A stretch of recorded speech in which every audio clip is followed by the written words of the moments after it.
예, 법무부가 오늘 검찰의 중간 간부와 평검사들에 대한 인사를 동시에 단행했습니다. 이번 인사는 지난 8일 검사장급 고위 간부 인사에 이은 후속 인사로 현 정부 관련 수사를 담당했던 검사들을 얼마나 많이 교체할지가 관심사였습니다. 네, 한편 남성으로 입대해서 성전환 수술을 받은 육군 부사관 변희수 하사가 군의 강제 전역 결정에 계속 복무를 하고 싶다라는 뜻을 밝혔습니다. 이 관련 내용들 최영일 시사평론가 이호영 변호사 두 분과 짚어보겠습니다. 네, 안녕하십니까? 어서 오세요. 안녕하세요. 예. 자, 두 분 방금 전에 법무부에서 우리 검찰 중간 간부급 이하 인사를 단행했다는 소식을 전해왔습니다. 많은 관심을 끌었지 않습니까? 네, 지난 8일 맞습니다. 있었던 검사장급 이상 고위 간부에 대한 인사가 있었고 중간 네. 간부급 인사, 그 전에 또 직책 개편이 있었고 맞습니다. 여러 얘기가 나왔는데 일단 보니까 서울중앙지검 1차장부터 4차장이 다 갈린 것 같아요. 교체됐습니다. 예, 내용들이 들어온 대로 저희 전해드릴 텐데 일단 윤석열 검찰총장이 예. 일단 과장급 이상은 조금 유임시켜달라 네. 이런 의견을 개진했다 그러는데 인사 대상과 폭 일단 좀 나와봐야겠습니다만 일단 맞습니다. 보면 상당수가 물갈이 된 것 같아요. 지금 상당수 물갈이고요. 이 차장검사급의 전면 교체는 예상됐던 부분이에요. 사실은 뭐 중간 간부와 평검사라고 이야기를 하지만 사실 차장검사는 이 검찰의 직제가 좀 특이해서 그렇죠. 부장검사 위가 차장검사인 맞습니다. 거죠. 차장검사가 검사장급 바로 아래입니다. 그러니까 검사장급까지가 지난번 32명의 대폭 물갈이. 그래서 윤석열 사단이 제거됐다. 뭐 이런 언론의 분석들이 많이 나왔던 것이고요. 이번에 중간 간부, 그럼 차장검사, 그 밑에 부장검사급, 그리고 이제 과장, 그리고 평검사들인데 사실 과장은 없습니다. 검찰 직계 부부장 검사가 있죠. 그래서 이러한 이제 중간 간부들은 어느 정도 물갈이가 될 것 같은데 적어도 서울중앙지검은 대폭 물갈이가 된 것 같습니다. 예. 근데 나머지는 또 다 이 지방청, 지청들이기 때문에 예. 이 지금 큰 의미가 없고 왜냐하면은 이번 인사에서 가장 관심은 조국 전 장관을 비롯하여 또 청와대 인사 일부가 있습니다. 이곳을 향한 검찰 내의 수사팀들이 물갈이 되느냐 잔류하느냐의 문제였고 예. 지금 일전에 보도 많이 나왔습니다만 윤석열 총장은 사실은 이 본인의 의견을 법무부 장관에게 개진하지 못한 상태에서 고위급 인사가 발표 나버렸어요. 근데 이번에는 의견 개진을 한 것으로 확인이 됐습니다. 그 내용인즉 적어도 현재 수사팀은 유지하게 해달라, 예. 유임을 요청했다라고 하는 것이 나왔는데 그래서 오늘 아침까지의 조간 보도는 두 가지로 나뉩니다. 확실하게 예, 나뉘었잖아요. 하나는 고위급 윗선을 물갈이 했으니까 그렇다면은 이번에 중간 간부급은 검찰총장의 의견을 좀 반영해서 절충안으로 가지 않겠느냐. 예. 대폭 물갈이 하지는 않을 것이다. 이게 좀 유력했고요. 예. 그럼에도 불구하고 지금 검찰 개혁이라는 명분을 가지고 법무부가 이제 이 인사 조치를 하는 것이고 이미 조국 전 장관 때도 법무부가 검찰 조직에 행사할 수 있는 유일한 개혁 방안은 인사권밖에 없다. 예. 문재인 대통령도 자 법무부는 인사로 그리고 검찰은 수사로 말하라 이렇게 역할 분담을 또 지시한 바가 있습니다. 그래서 오늘 좀 이게 절충안이 나올 것인가인데 현재 속보에 따르면 차장검사의 대폭 교체는 예상됐던 일이긴 하지만 예. 예. 그렇다면 지금 부장검사와 그 밑에 일반 검사 수사팀들이 대폭 교체 아니냐. 근데 대폭 교체 가능성이 하나가 있었던 것이 우리가 지금 빈소 항명 논란이 있지 않았습니까? 예, 예. 그 부분도 제가 예. 좀 따로 좀 질문을 드려보도록 그러니까 등등 하겠습니다. 관련해서 오늘 대폭 물갈이로 갈 기류가 조금 더 바람이 부는 것 같은 느낌이 그래요. 듭니다. 지금까지 지금- 나온 내용을 한두 개씩 좀 전달을 해드릴까요? 지금 네. 신봉수 서울중앙지검 2차장, 청와대 선거 개입 관련 의혹을 수사했던 차장검사 네. 아니겠습니까? 평택지청장으로 발령이 났습니다. 그리고 조국 전 장관 관련 수사를 했던 송경호 3차장, 이호주지청으로 각각 발령이 네. 났고요. 유재수 전 부산시 경제부시장 감찰부마 의혹을 수사했던 홍승우 서울 동부지검 차장검사는 천안지청장으로 발령이 났습니다. 지방 발령, 일단 제가 1차장부터 3차장까지 특히 이제 관련된 수사를 했던 청와대 정권 관련된 수사를 했던 분들에 대한 어떤 인사가 어떻게 될지를 제가 설명을 드렸는데 네. 요 대목만 가지고 어떻게 좀 평가를 할 수 있는 겁니까? 뭐 일단은 차장검사급은 이제 교수님 말씀하셨지만 그 이제 지검장 바로 아래급이고 이제 고위급이기 때문에 뭐 이번에 그런 조국 전 장관에 대한 어떤 수사나 뭐 청와대 하명 수사 뭐 이런 것들에 대한 어떤 문책성 인사가 있을 것은 이미 예상되었던 것이고요. 그리고 특히 차장검사급은 실제 일선에서 그 수사를 직접 담당하는 검사는 아니거든요. 그러니까 어떤 그런 수사의 정무적 이게 이제 특수수사이기 때문에 특수수사에 대한 어떤 그런 정무적 책임을 물은 것이다라고 평가할 수 있을 것 같고 지금 오늘 뭐 기사 나오는 거 보면은 지금 조 전 장관 수사를 담당하는 부장도 교체됐다라고 예, 예. 나오는 걸로 봐서는 지금 조 전 장관과 그 아내 뭐 동생을 지금 이미 기소했거든요. 그 반부패 수사 2부에서. 그렇다고 한다면은 아마도 청와대는 이런 판단한 것 같아요. 이미 수사가 끝났다. 조 전 장관에 대한 수사는 이미 끝나서 지금 기소가 됐기 때문에 해당 수사팀의 그런 어떤 실무 담당자인 부장까지도 교체를 하는 것은 뭐 괜찮다라고 이렇게 본 것 같고, 반면에 지금 청와대 뭐 하명 수사, 그다음에 선거 개입 의혹 등은 여전히 지금 수사가 진행되고 있거든요. 그래서 이 수사팀에 대한 어떤 부장급에 대한 인사는 지금 하지 않은 것으로 그렇게 좀 중간에 어느 정도 절충을 한 검사 인사가 아닌가 그렇게 평가할 수 있을 것 같습니다. 예, 윤석열 총장을 비롯한 검찰 측에서 이번 중간 간부급 인사 이전에 유임시켜달라라는 네, 네. 취지의 의견을 제출을 했음에도 불구하고 네. 이런 대대적인 인사가 나왔습니다. 검찰 내에서의 좀 반발이나 이런 목소리는 없겠습니까? 예상이 가능하죠. 저는 일부 반발이 나올 수 있는데 대대적인 반발이 나올 가능성은 없는 것이 이미 고위 간부 전체 물갈이 때 사실은 이제 윤석열 총장 입장에서는 뭐 우리가 흔히 언론에서 쓰는 표현으로 부글부글 끓는다. 하지만 문제는 과거와 좀 다른 게 있어요. 과거의 검찰총장들은 이미 사직을 했어도 벌써 했을 지금 타이밍이 지났습니다.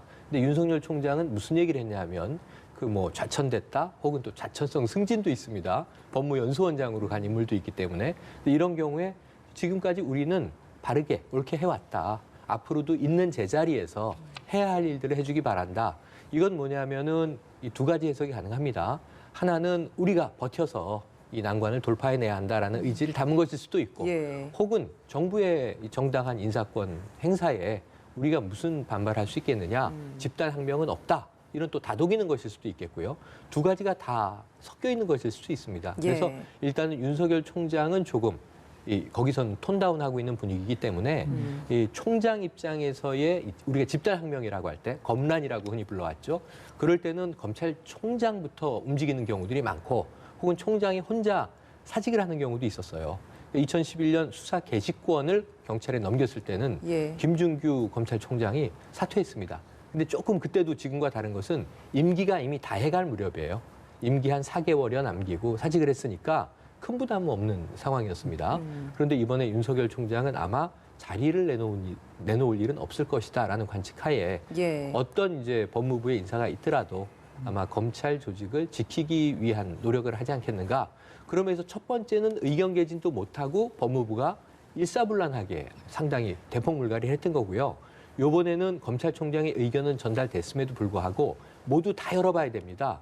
지금 차장검사 교체는 아까 이 변호사님 말씀처럼 예상됐던 거기 때문에 예. 부장검사급 이하 평검사까지 수사팀이 어느 정도 잔류하고 어느 정도 교체되는지를 보게 되면 지금 완전히 대폭 물갈이인지 아니면은 소폭 물갈이인지 그 사이에 절충안을 택한 것인지 이건 조금 오후까지 우리가 관망할 필요가 있어 보입니다. 예, 이 변호사님, 네. 그 검사의 어떤 인사 시스템 그리고 검사들의 인사가 관련 지방과 서울 중앙과의 차이 이걸 좀 잘 모르겠어요. 그런데 일단은 지청장도 뭐 간다고 해서 이게 검사장 1순위가 아니라는 그런 건 아니잖아요. 그렇죠? 근데 보면 대부분 다 지방 발령이 됐거든요. 네.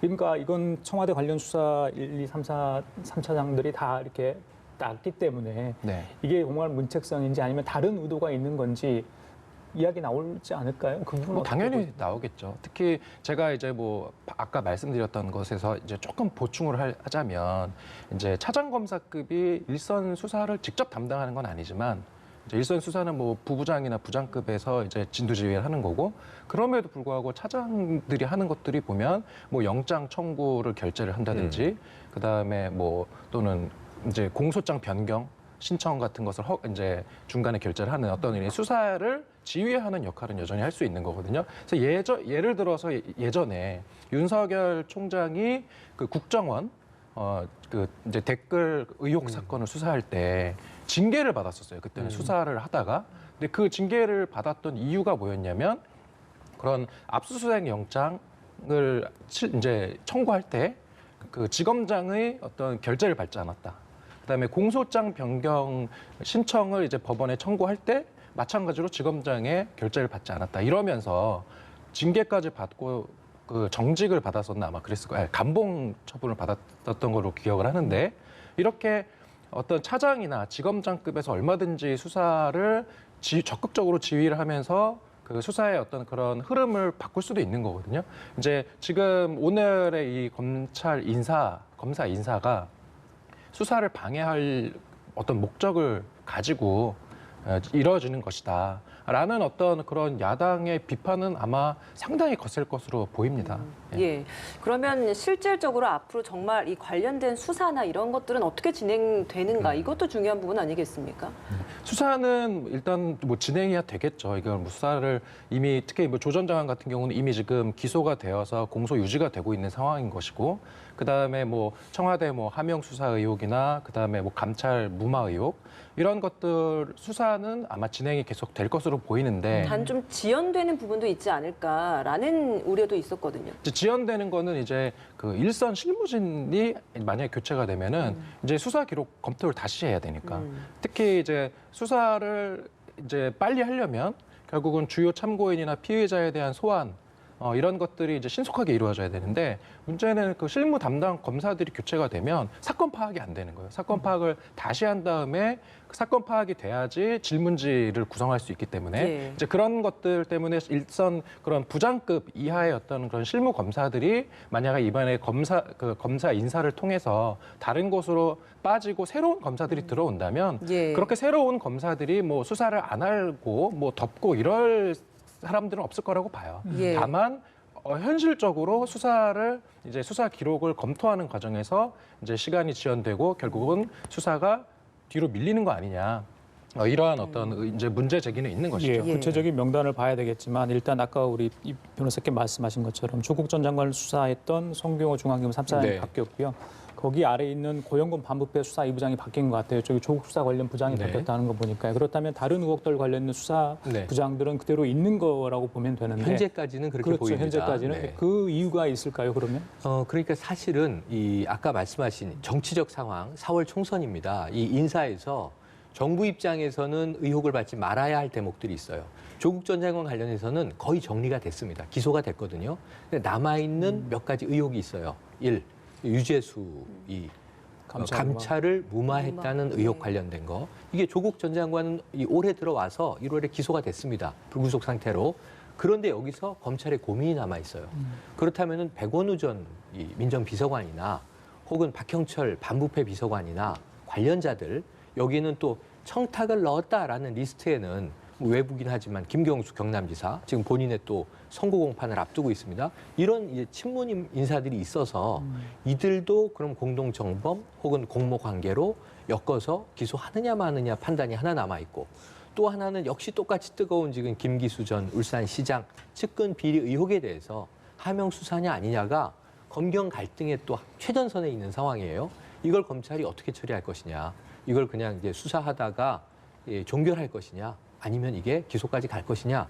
근데 이게 수사팀이 움직여야 되는데 앞으로 지켜봐야 될 문제에서 저는 평검사나 이 수사팀에 있던 부장검사 혹은 차장검사까지가 오늘 대폭 물갈이가 된다 하더라도 어떤 이 정부 입장에서 관건은 윤석열 총장이 건재한 한 총장은 수사 지휘를 할 수 있고 수사를 지시할 수 있고 본인이 직접 이끌 수도 있습니다. 그러니까 이게 윤석열 총장의 의지예요. 어찌 보면 이 수사의 앞으로의 그 완급 조절은 예. 그런 측면에서는 이게 뭐 이 고위 간부 32명 사단을 잘라냈다. 이제 이 중간 간부와 평검사를 갈아냈다 하더라도 그럼 수장이 살아있는 한은 큰 의미는 없어 보여요. 제 생각엔. 그래요. 다만 시간적인 완급 조절이 있다. 2월 예. 3일자 인사잖아요. 이게 지금 오늘 발표가 되는데 네. 2월 3일 부로 발령이 나서 예. 그때부터 이제 이동 조치가 그러면 설 이루어지는 연휴가 겁니다. 지나고 한 며칠의 시간이 있는데 맞습니다. 그 안에 어느 정도 뭐 수사의 속도를 내릴 수 있는 겁니까? 뭐 송병희 시장을 뭐 제주안에서 조사하기도 하고 이런 모습을 보이긴 그러니까 했습니다만. 만약에 이 그 검찰 쪽에서 이 인사에 불만이 있다. 이것이 집단적으로 항명을 하면 과거에는 이 집단 항명이라는 게 사직으로 보여졌는데 지금은 사직이 아니라 이번에 명절 연휴 나흘 아니겠습니까? 이 사이에 관련 수사와 연계해서 뭔가 대대적인 압수수색이 펼쳐지는 장면을 우리가 보도하게 된다든가 하게 된다면 말씀하신 대로 2월 3일 전까지 수사의 속도를 최대한 내겠다라는 의지가 확인되는 것이기 때문에 그러겠죠. 예. 이건 또다시 법무부와 검찰의 충돌로 해석될 여지가 충분히 있겠죠. 예, 상갓집에서 검찰 선후배 간의 충돌이 일었었던 네. 그래서 이 양석조 선임 연구관에 대해서도 어떤 좀 징계 조치가 있지 네네. 않겠느냐라는 분석이 많았는데 대전고검으로 네. 보임됐습니다. 그러니까 법무부에서도 별도의 징계는 검토하고 있지 않다 이렇게 이야기를 했어요. 그런데 그럼에도 불구하고 추미애 신임 법무부 장관, 뭐 이 신임은 이제 떼야겠습니다만 예. 벌써 인사를 2번 단행을 했습니다. 예, 맞습니다. 직제 개편도 단행했고요. 그런데 직접 법무부 장관 명의의 입장문이 장사미사도 하지 않을 추태를 어찌 보면 이제 가로 열고 생략돼 있지만 엘리트인 검사가 그것도 공개된 장소에서 했다고 하는 것에 대해서 이거 정말 이제 정말 안타깝다. 그래서 이제 사실은 대국민 사과를 법무부 장관이 한 셈이 됐고요. 더해서 기강을 다잡겠다라는 또 강한 어조가 나왔습니다. 그 징계하지 않겠는가? 징계는 없을 것으로 법무부는 얘기했고 어찌 보면 인사 조치로 정리가 되는 상황인 것 인책성 같습니다. 인사다. 성격 대검에 자체가. 지금 반부패 강력부 소속의 선임 연구관인데 지금 이제 지방에 고검 검사로 지금 예. 발령이 났거든요. 그래서 이것으로 매듭 지어지지 않겠는가 이렇게 보여지는데 그 학명의 파동은 계속 남아 있는 것이죠. 예, 하나만 더 여쭤보고 다른 주제로 넘어가겠습니다. 이 변호사님, 그 네. 이제 지난번에 국무회의를 통과했잖아요. 직제 개편안이. 거기에 맞춰 오늘 인사를 한 거거든요. 네. 직접 수사 부서들이 많이 축소가 됐잖아요. 네. 그것 관련해서 이번 인사가 된 건데 앞으로 이 직접 수사 부서가 좀 축소된 게 검찰 내에 어떤 정도로 영향이 변화가 좀 있을 것으로 보십니까? 뭐 큰 변화가 있죠. 이제 직접 수사 대표적인 것들이 뭐 이런 특수 수사도 있지만 전문 분야 수사들이 있어요. 뭐 조세 관련 수사라든지 아니면 증권 범죄 수사 같은 것들 이러한 것들은 사실 일선 그런 형사 검사들은 잘 못하는 영역이고 왜냐하면은 이게 보통 형사부 검사들은 이제 고소 고발이 있을 경우에 이제 그 사건을 들여다보는 건데 이제 증권 범죄나 조세 범죄 같은 경우는 검사가 이런 어떤 고소 고발이 없이 직접 수사 그 범죄의 혐의점을 찾아내는 거거든요. 이제 인지 수사라고 하는데 그런 것들은 그런 어떤 수년간에 걸친 어떤 그런 수사의 어떤 노하우들이 있어야지 할 수 있는 그런 수사들인데 이러한 어떤 전문성이 있는 영역의 어떤 그런 직접 수사 부서를 이번에 폐지하는 것이 결국은 우리 사회의 어떤 그런 범죄, 부패 이러한 것들을 좀 찾아내는 데 있어서 이것을 좀 뭐 현실적으로 좀 어렵게 하는 거 아니냐라는 비판이 검찰 내부에서도 나오고 외부에서도 있거든요. 예. 그래서 이런 부분에 대한 좀 우려가 불식되도록 경찰에서 제대로 해야 되겠죠. 제대로 수사를 하고 그다음에 전문 인력을 충원하고 그리고 또 기존의 검찰에 이러한 전문 수사 인력과 지금 이제 수사 지휘권은 폐지됐긴 했지 않습니까? 그럼에도 불구하고 수사 협조를 유기적으로 하면서 어떤 그런 반부패 수사 역량에 어떤 구멍이 나면 안 된다. 이런 말씀 좀 드리고 싶습니다. 예, 알겠습니다. 저희가 이번엔 좀 주제를 바꿔보도록 하겠습니다. 현역 군인 신분으로 휴가를 내고 성 전환 수술을 한 부사관 육군이 강제 전역으로 결정을 내렸습니다. 이에 대해서 지금 이 해당되는 변희수 하사 어제 직접 언론에 본인의 실명과 그리고 모습까지 노출을 하면서 눈물로 계속 군 생활을 하고 싶다라는 호소를 했는데요. 한번 영상 들어보고 오도록 하겠습니다.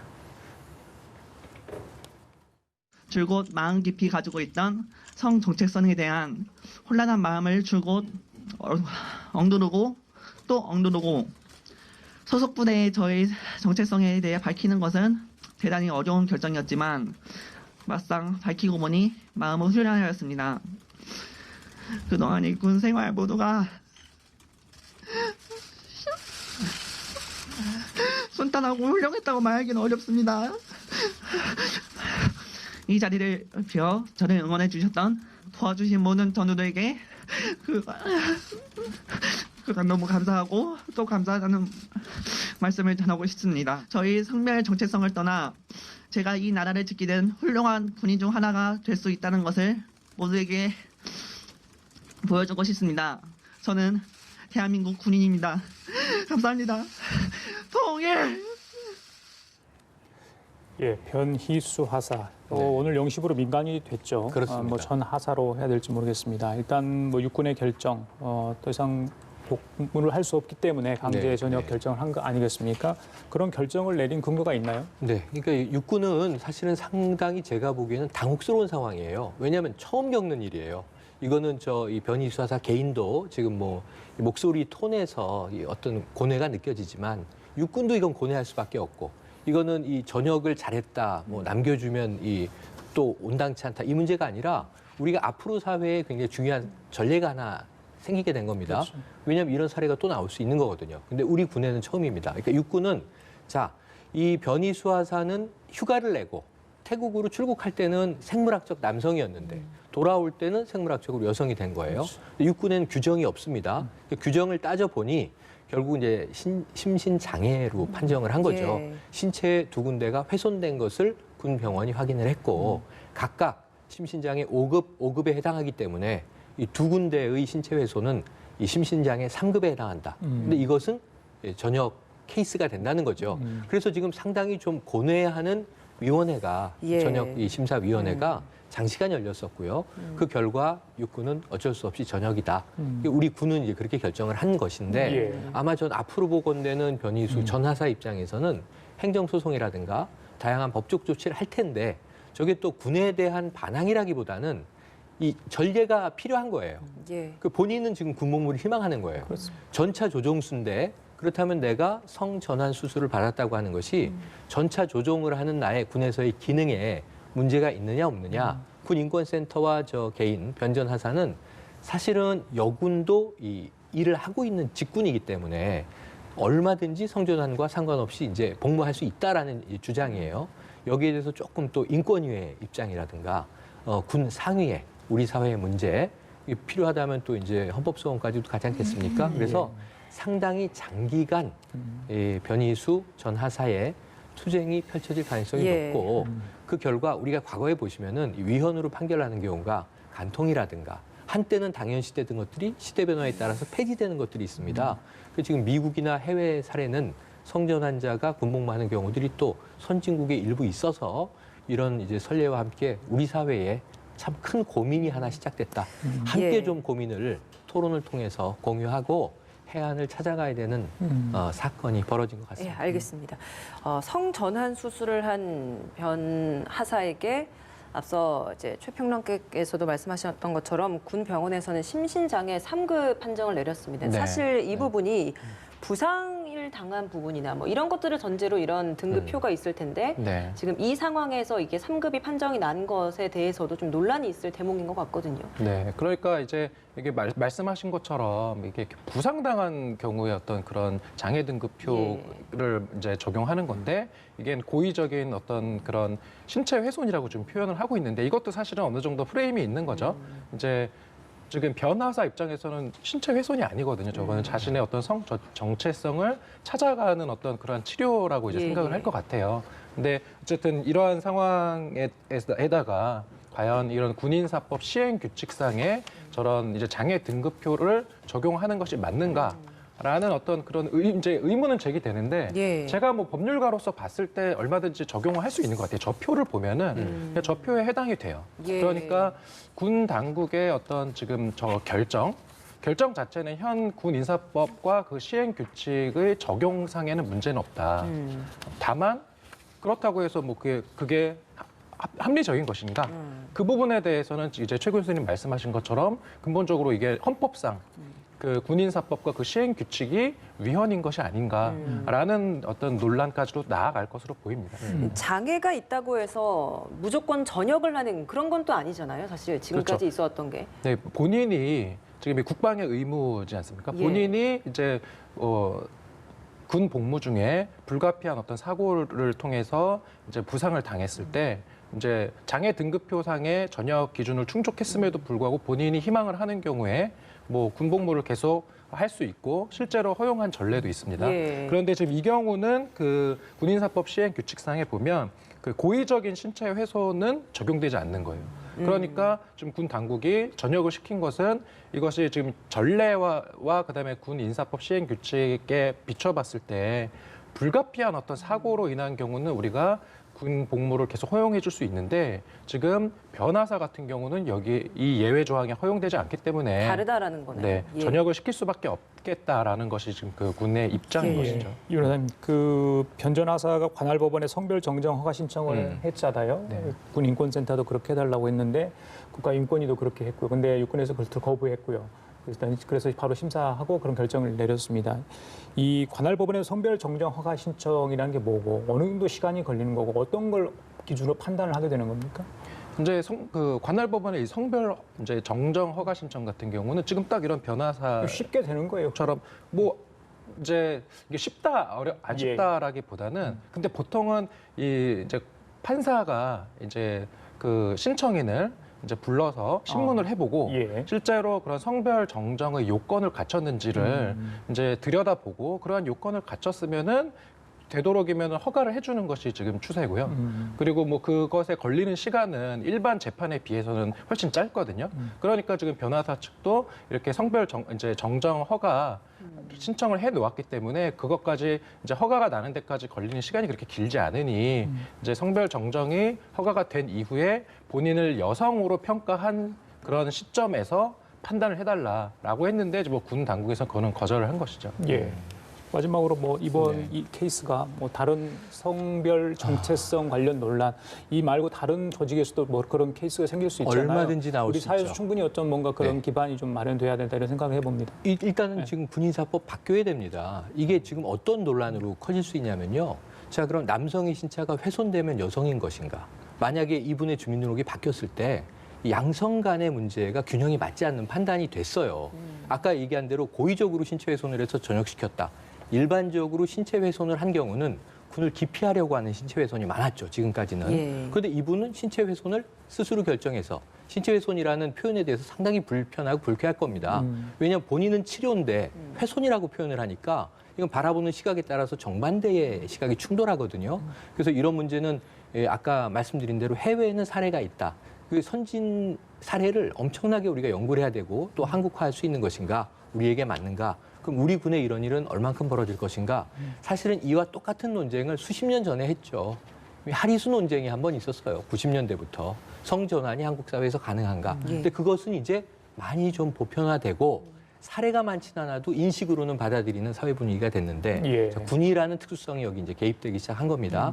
앞으로 군뿐이겠습니까? 남성들만 일하는 직군에서 유사한 문제가 벌어질 수 있는데 그 전문 직업인으로서의 한 인간과 개인과 그의 성이 어떤 관련이 있으며 우리 사회가 전환을 허용할지 말지에 대한 혼란은 다수 예상되기 때문에 이 사례에 대해서 정말 우리가 인권의 침해도 없어야 하고 조직도 보호해야 되는 두 가지 가치의 병립을 우리가 화합시켜내는 지혜를 찾아야 할 것 같습니다. 예, 알겠습니다. 지금까지 최영일 시사평론가 이호영 변호사 두 분과 함께했습니다. 오늘 말씀 잘 들었습니다. 고맙습니다.